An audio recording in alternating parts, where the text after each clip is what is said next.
Saludos y bendiciones.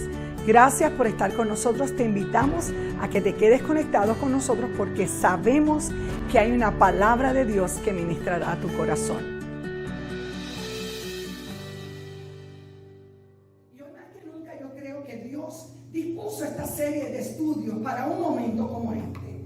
Estamos llamados a tener una fe valiente. Y el tema de hoy es atrévete a creer. Atrévete a creer aún en medio de las circunstancias, aún en medio de tu noche oscura, aún en el momento en que las situaciones no cambian conforme a lo que tú tienes planeado. Te atreverás a creer, porque es muy fácil creer cuando las cosas nos van bien, cuando hay alimento en nuestra mesa, cuando hay provisión. Pero cuando se tambalea la mesa, ahí es donde nuestras convicciones se ponen a prueba. Es como si el maestro sacara su examen. Usted sabe que cuando uno estudia en la escuela, usted estudia para tener exámenes. Pero hay momentos en que usted llega y el maestro le dice: cierren los libros que hoy vamos a dar una prueba corta, un quiz. Y uno se queda como: ay, Dios mío, ¿por qué no se murió la maestra antes de venir al salón? Y uno empieza a buscar en la mente: el Señor, ¿de qué va a hablar? De lo que... Y te dan el quiz. Y muchos sacan notas excelentes, otros sacan notas buenas, otras notas promedios, y otros se raspan cum laude. Tú sabes que hay magna cum laude, summa cum laude. Y yo siempre digo que los que tienen F son... No, los raspa cum laude son los que tienen D, que las raspan pero salen del...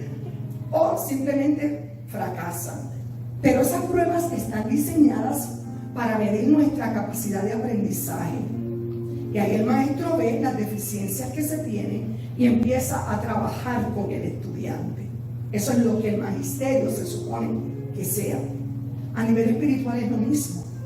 Nuestro Dios llega en momentos y situaciones a nuestra vida inesperadas.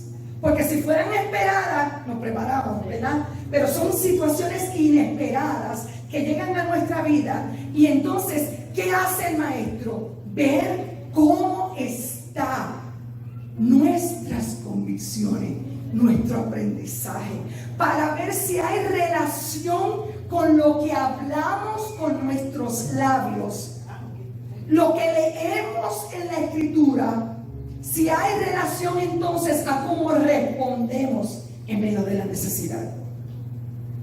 Hay un concepto equivocado que dice que cuando uno está en medio de un dolor, la iglesia, la cultura de iglesia enseñaba: tú tienes que ser valiente, tú tienes que dar un frente.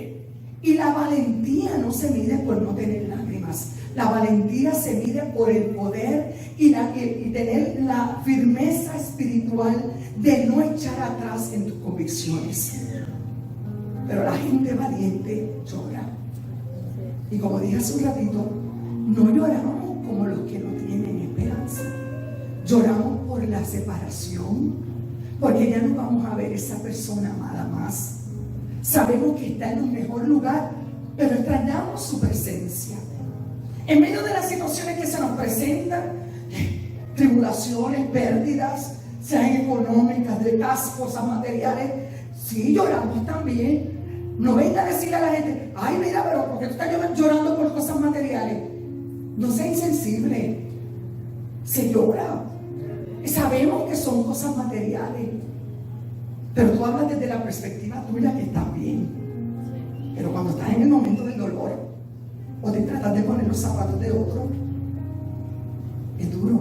En estos días hablamos con una pastora Ida: ay, Dios mío, podemos saber. Y luego decíamos: no podemos saber, porque nuestra mente trataba por un segundo de imaginar lo que significa la pérdida de uno de nuestros hijos.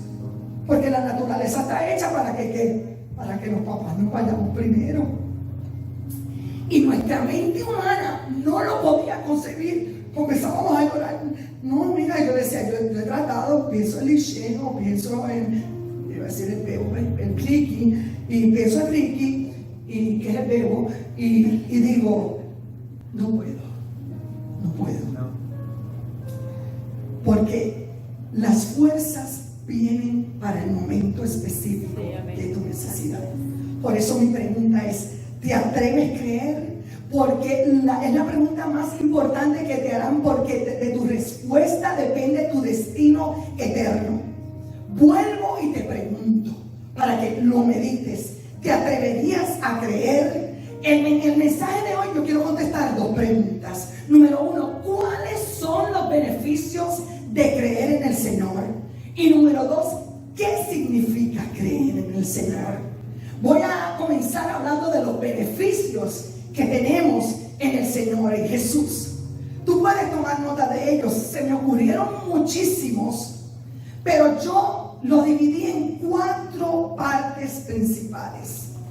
La primera beneficio que tenemos de conocer al Señor y de esta fe es que somos perdonados.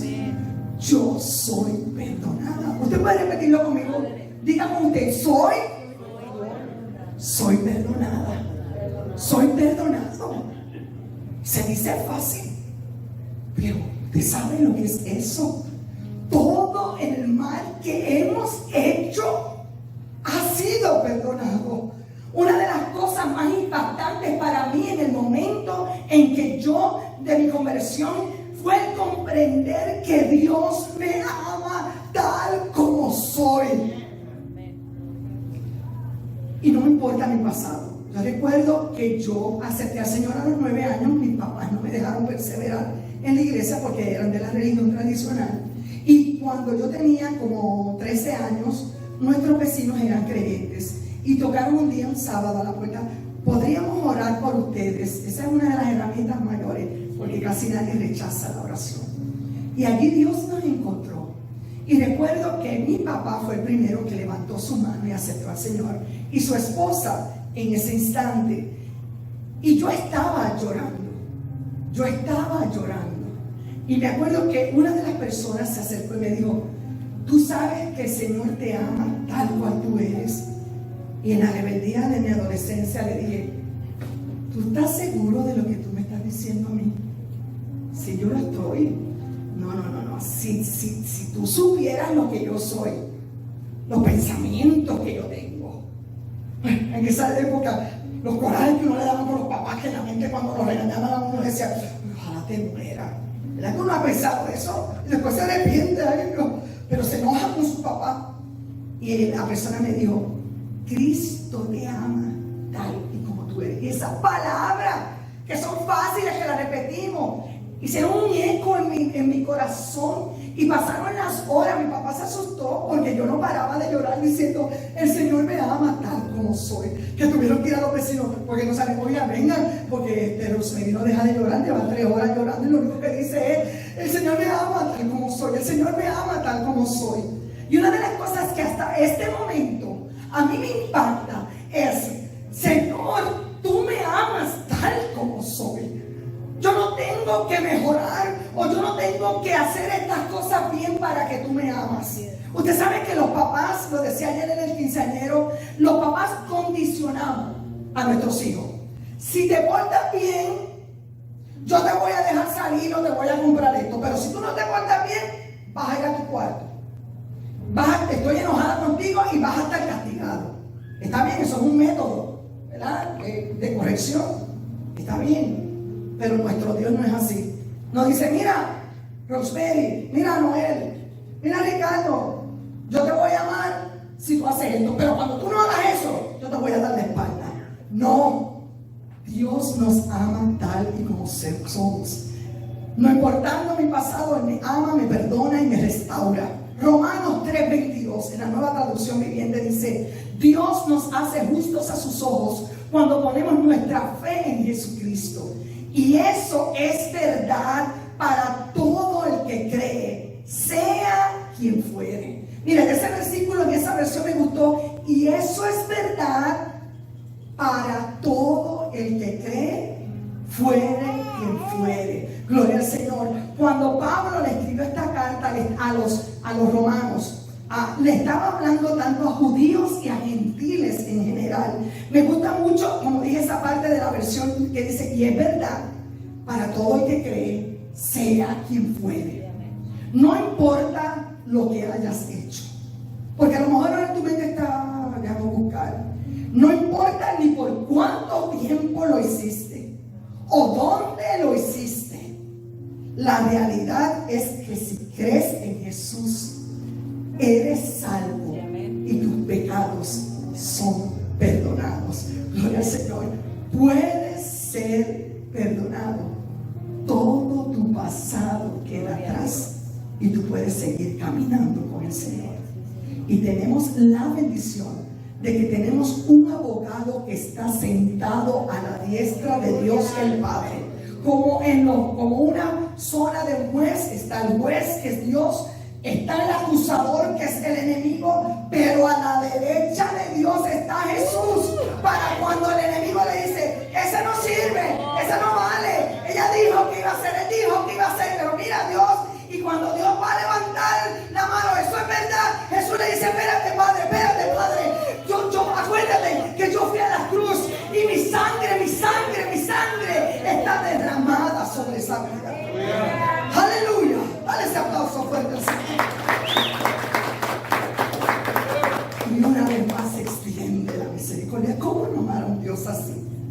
El segundo punto es: descubro el propósito para mi vida. Fíjense, Camila con 15 años vivió su propósito. Su propósito fue exaltar al Señor y tocar esa vida que nosotros no podemos tocar, que están a veces 12, 18, 20 horas, y aunque le quisiéramos hablar, no tenemos la forma de llegarnos a ellos. Pero ella habló su fe con palabras y con hechos. Así que uno de los beneficios que tengo es descubro el propósito para mi vida. Este es, a mi entender, el segundo gran beneficio. Aprendo para qué fui creada por el Señor, para qué fuiste creado para el Señor. Si tú no sabes tu propósito de vida, y muchas personas caminan sin su propósito de vida, se levantan, comen, van al trabajo como autómatas, duermen, y así, y siguen vagando por la vida a la deriva. Gloria al nombre del Señor. Por eso es que nosotros debemos tener comunicación con nuestro Creador, porque por nosotros mismos, no podemos saber el propósito de nuestra vida. Pero el quien nos creó, Dios, podemos ir ante Él y decir, ¿cuál es el propósito tuyo para mí? Muéstramelo, porque yo quiero vivir en ese propósito. El propósito de Dios, y yo estoy contenta, es que Él nos trajo a la ciudad de San Antonio. Me tuvo 26 años en Laredo, y amo Laredo, amo a los pastores Vélez, amo lo que aprendí allí. Pero aquel fue un aprendizaje para el propósito de Dios para nuestras vidas. Ser sus pastores en el día de hoy, guiarlos en la palabra del Señor, amarles y cuidarles. Aleluya. Solo nuestro Creador es quien sabe y puede decirnos el propósito para el cual fuimos creados. Y nunca conocerás tu propósito hasta que no hayas conocido a Cristo Jesús. Amén. Dice Colosenses capítulo 1 versículo 16 en la versión NIV: porque por medio de Él fueron creadas todas las cosas en el cielo y en la tierra, visibles e invisibles, sean tronos, poderes, principados, autoridades.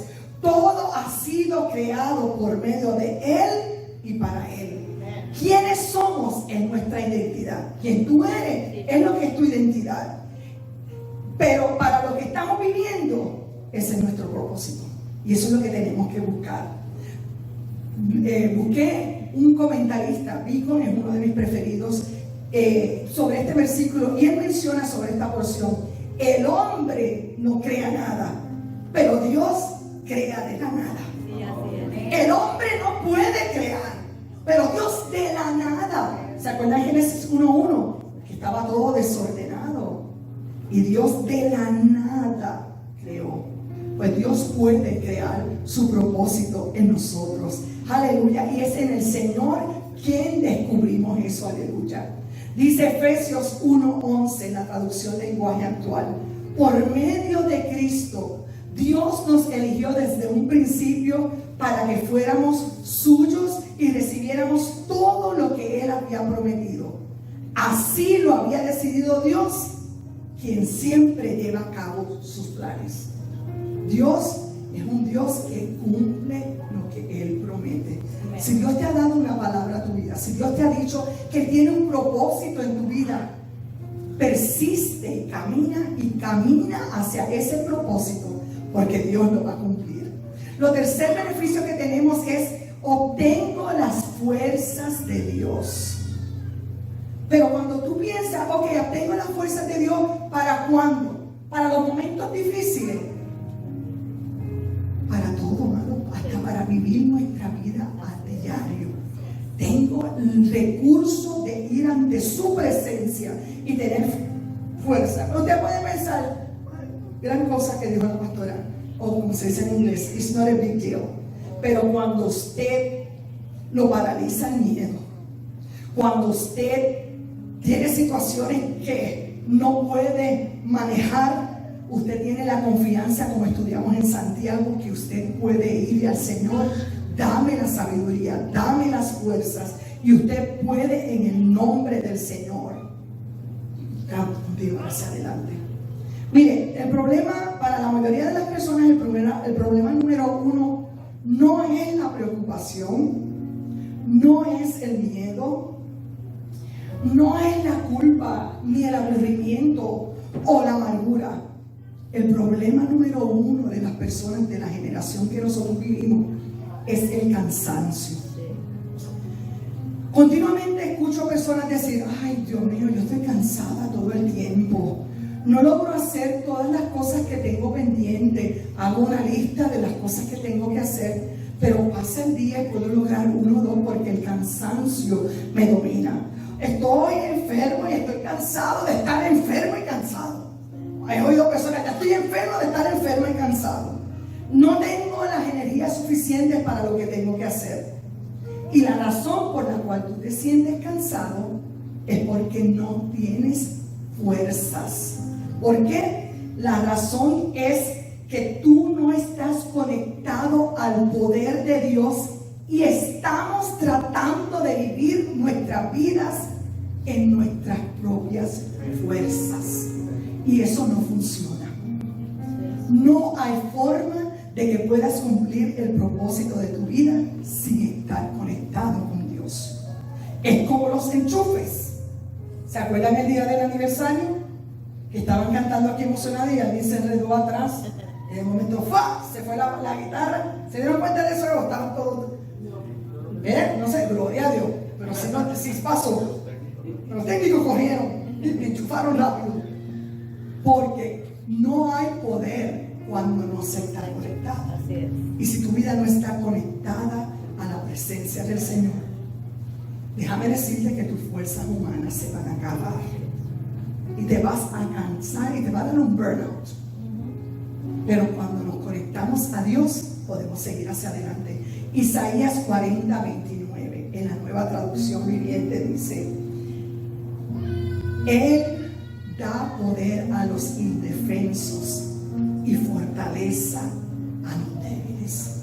Me gusta como dice en la Reina Valera: Él da esfuerzo al cansado y multiplica las fuerzas al que no tiene ninguna. Pero ¿usted ha analizado eso? Ay, Señor, estoy cansado. Yo doy esfuerzo al cansado. Señor, ya no tengo fuerza.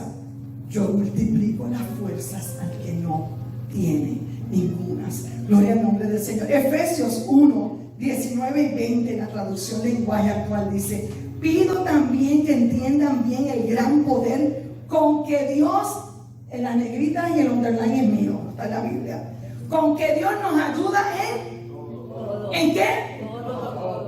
Dios nos ayuda en todo. El poder de Dios no tiene límites. ¡Qué maravilloso! El poder de Dios no tiene límite. Con ese mismo poder, Dios resucitó a Cristo y le dio un lugar en el cielo, a la derecha de su trono. El mismo poder que levantó a Jesús de los muertos, dice la Biblia, que está disponible para ti y para mí. Si creemos, tenemos ese poder a nuestra preguntando, Señor, pero ¿para qué yo necesito poder?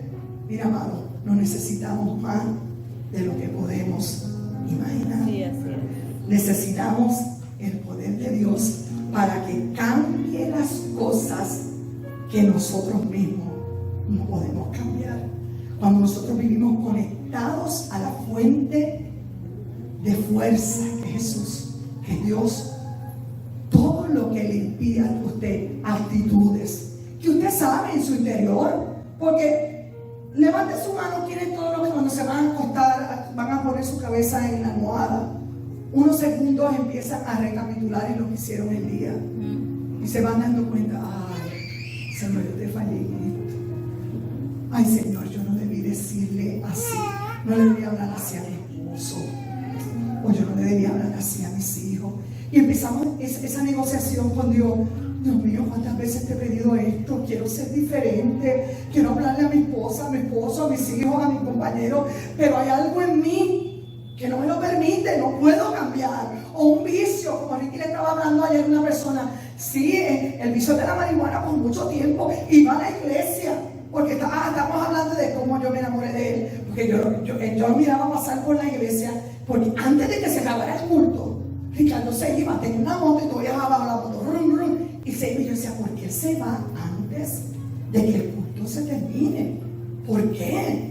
Y recuerdo que yo me sentaba al frente, pero como ya le había echado el ojo, le dije a mi amiga, y ve, vamos a sentarme en la parte de atrás para que si cuando él se vaya. No, yo no saludaba, pero yo podía echarle el ojito. Y me acuerdo que ya cuando se tiraba ahí estaba yo, y mi amiga me daba frente. Esto te va a llamar la atención porque yo se queda con las miradas hasta allá, hasta que él se bajaba las escaleras.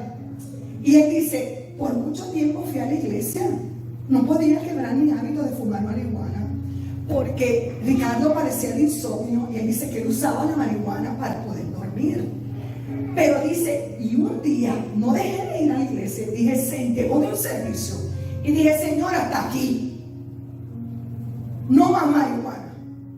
Yo me voy a conectar a ti y tú me tienes que dar las fuerzas. Y él me cuenta, ¿verdad?, que fueron 3 días y 3 noches que no durmió.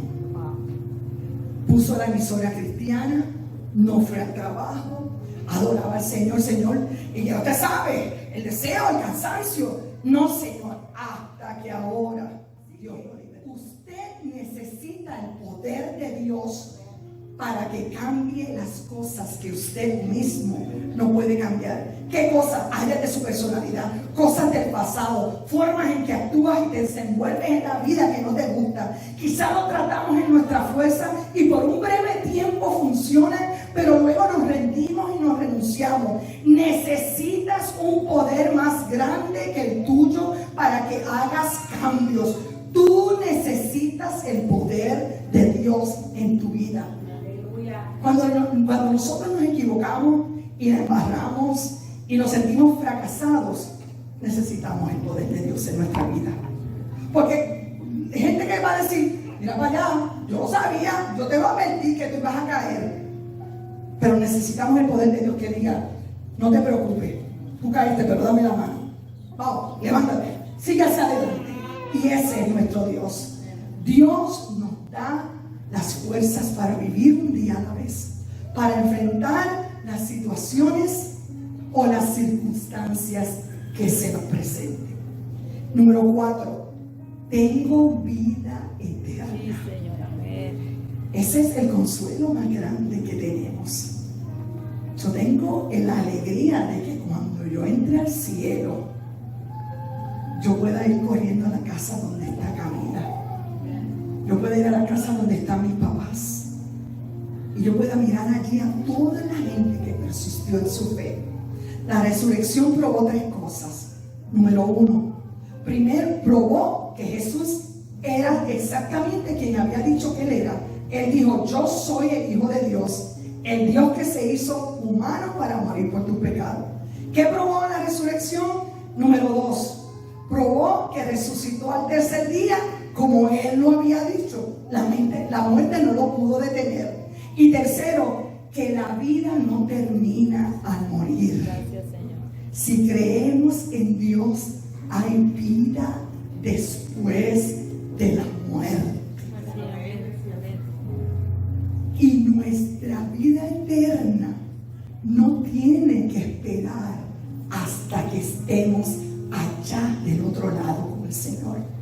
Tu vida eterna comienza en el momento en que aceptaste a Jesús como tu Salvador. Quítate ese chip que te enseñaron, que la vida eterna ya, no, aquí, ahora, disfrútala, vive tu vida con alegría, porque ya tú tienes en ti el poder de Dios sobre ti. Y cuando cierres tus ojos en esta tierra, vas a seguir disfrutando tu vida eterna para siempre. Gloria al nombre del Señor. Juan 11, 25 y 26 dice: Jesús le dijo: yo soy la resurrección y la vida. El que cree en mí, aunque esté muerto, vivirá. Y todo aquel que vive y cree en mí, no morirá eternamente. Y el Señor le preguntó a quien estaba hablando: ¿crees esto? Todos los que lo creamos vamos a estar para siempre con el Señor. Él es el único que se levantó de la muerte. Ningún otro líder de las religiones o sectas que existen en este planeta han resucitado. El único que resucitó fue el Señor. Y por esa razón, todo el que crea en Él no morirá eternamente. ¿Qué significa entonces creer en Jesús? Y ya voy recapitulando. Número 1, que obtenemos salvación. Dice Romanos capítulo 10, versículo 9. Si confiesas con tu boca que Jesús es el Señor y crees en tu corazón que Dios lo levantó de los muertos, serás salvo. Romanos 10:9. ¿Qué significa creer en Jesús? Que encontramos en el Señor cuidado y encontramos descanso en la forma que nos ama. Romanos capítulo 8, versículos 38 al 39 son uno de los más que me gustan. Y estoy convencido de que nada podrá jamás separarnos del amor de Dios. Ni la muerte, ni la vida, ni ángeles, ni demonios, ni nuestros temores de hoy, por eso me gusta en esta versión, ni nuestras preocupaciones de mañana, ni siquiera los poderes del infierno pueden separarnos del amor de Dios. Ningún poder en las alturas ni en las profundidades. De hecho, nada en toda la creación podrá jamás separarnos del amor de Dios que está revelado en Cristo Jesús, nuestro Señor.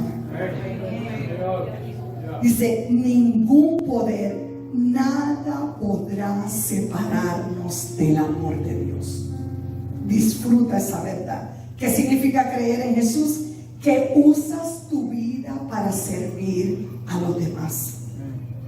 Efesios 2:10 dice en la Nueva Traducción Viviente: pues somos la obra maestra de Dios. Él nos creó de nuevo en Cristo Jesús a fin de que hagamos las cosas buenas que preparó para nosotros mucho tiempo atrás. Mire, amado, hace unos días yo puse en una de mis historias de Facebook un pensamiento que leí de un predicador que me impactó. Y dice, porque cada uno de nosotros somos siervos. Todos somos siervos del Señor. Aquí no hay nadie que es mejor que nadie. Tenemos responsabilidades diferentes y hay unos respetos, pero todos estamos en la misma posición de siervos del Señor. Y me impactó hace años y la volví a compartir cuando salió en mi memoria, porque dice: tú sabes si tienes un corazón de siervo cuando te tratan como un siervo. Eso porque podemos decir, sí, Señor, soy siervo, pero cuando te tratan como un siervo, lo dejan. Es duro. Yo he visto en esas situaciones y el Espíritu Santo me recuerda: acuérdate que lo que yo te llamé fue a servir. Tu paga no viene de más nadie, tu paga viene de mí. Y a veces el Espíritu Santo me dice: entonces tú estás haciendo esto para ser reconocida o lo haces por amor a mí. Y me ubica que somos llamados a servir. Nuestra vida está para servir a otro. ¿Qué otra cosa tenemos de beneficios? ¿Qué significa creer en Jesús? Tengo confianza confianza en su palabra. El Salmo 33:4 en la Nueva Traducción Viviente dice: pues la palabra del Señor es verdadera y podemos confiar en todo lo que Él hace. Hebreos 6:18 en la Nueva Traducción Viviente dice: así que Dios ha hecho ambas cosas, la promesa y el juramento. Estas dos cosas no se pueden cambiar, porque es imposible que Dios mienta. Por lo tanto, los que hemos acudido a Él en busca de refugio, podemos estar bien confiados, aferrándonos a la esperanza que está delante de nosotros. Porque es imposible que Dios mienta. Dios no miente, no es un hijo de hombre. No miente y no se arrepiente. Por lo tanto, si has acudido a Él para refugio, puedes estar confiado y aferrarte a que esa verdad se va a cumplir. Te voy a pedir que estés puesto de pie. Y termino haciéndote la misma pregunta que te hice al principio. ¿Te atreverías a creer? No importando las circunstancias de tu vida, ¿te atreverías a creer? Juan 1:12 dice: pero a todos los que le recibieron, a los que creen en su nombre, les dio potestad de ser hechos hijos de Dios. Por eso te pregunto, ¿estás dispuesto a creer? Porque solamente a los que creen en su nombre les dio la potestad de ser hechos hijos de Dios. Si en este lugar... Gracias por habernos acompañado. Esperamos que esta palabra haya sido de bendición a tu vida. No olvides suscribirte a nuestro canal de YouTube de Casa de Refugio para que permanezcamos conectados. Si deseas comunicarte con nosotros, tienes la información en pantalla. Bendiciones.